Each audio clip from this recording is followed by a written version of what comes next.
I beg your pardon? Usually it's you guys who keep me waiting outside. That's not true. You can address that to all of these fellows here. Very difficult to manage them. Indeed. I asked the committee to consider a proposed amendment to the Articles of Agreement of the International Financial Corporation, or IFC, part of the World Bank Group. In summary, this charge, the Articles of Agreement of IFC would increase the voting threshold for approval of capital increases at IFC. We are seeking Dáil approval for this change, as the IFC Articles of Agreement are an international agreement involving charge upon public funds in line with Article 29(5)(2) of the Constitution. I will provide some background on IFC and the reasons for this proposed change.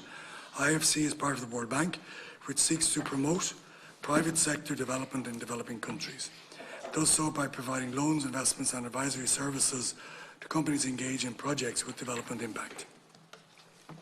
In April of 2018, shareholders at the World Bank agreed on the capital increase for the bank. The agreed financial package includes a $7.5 billion capital increase for IBRD, the World Bank's main lending arm, and a $5.5 billion capital increase for IFC.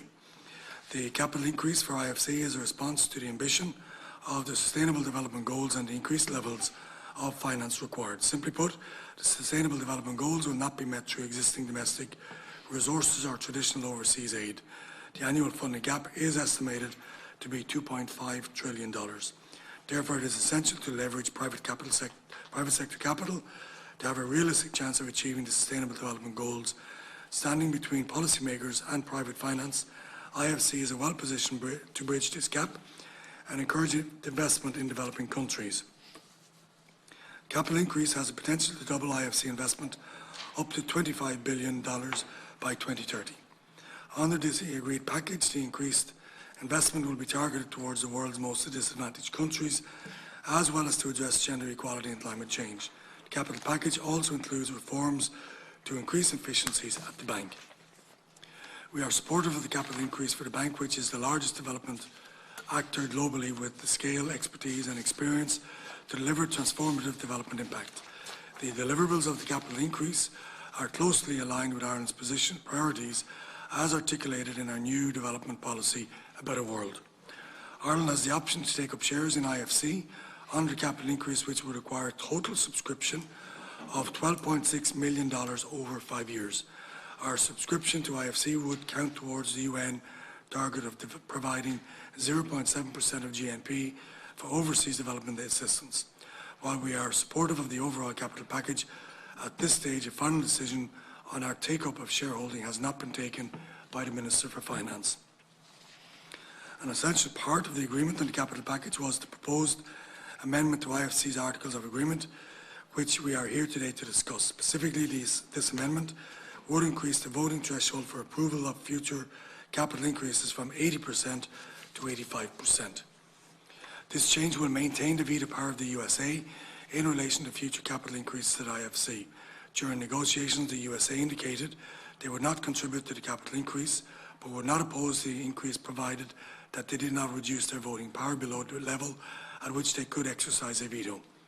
This was an essential condition for the final agreement. The Office of the Attorney General have advised that this proposed change will require Dáil approval. This is in line with Article 29(5)(2) of the Constitution, which outlines that the state will not be bound by any international agreement involving a charge upon public funds unless the terms of the agreement, including any amendments, have been approved by Dáil Éireann. To be clear, the proposed amendment to the IFC Articles does not in itself result in any new immediate charge upon public funds. However, as the amendment will ultimately facilitate a charge upon public funds, we are seeking Dáil approval. Dáil resolution to approve this proposed change to the IFC Articles of Agreement will allow Ireland to vote in favour of the amendment. This will assist in paving the way for IFC to complete its capital increase and allow it to progress its important mission. Thank you very much, Minister. Deputy McGrath. Yeah, thanks very much, Chair. Minister, thanks for your appearance and for the opening statement. Just a few brief questions. We very much support this. I think that the work of the World Bank and particularly the International Finance Corporation is important in the developing world, and I know this is very much focused on the Sustainable Development Goals, a lot of work on climate action and poverty.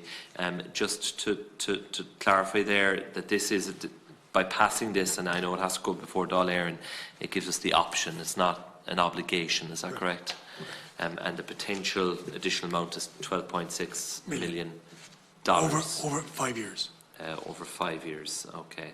And then if the decision is taken to implement that, does it come back before the House or the committee, or is it then just a matter for the Minister to... No, it doesn't come back before. The sanction is sanctioned by the Dáil, and it's then a matter for the Minister for Finance to conclude at the appropriate time.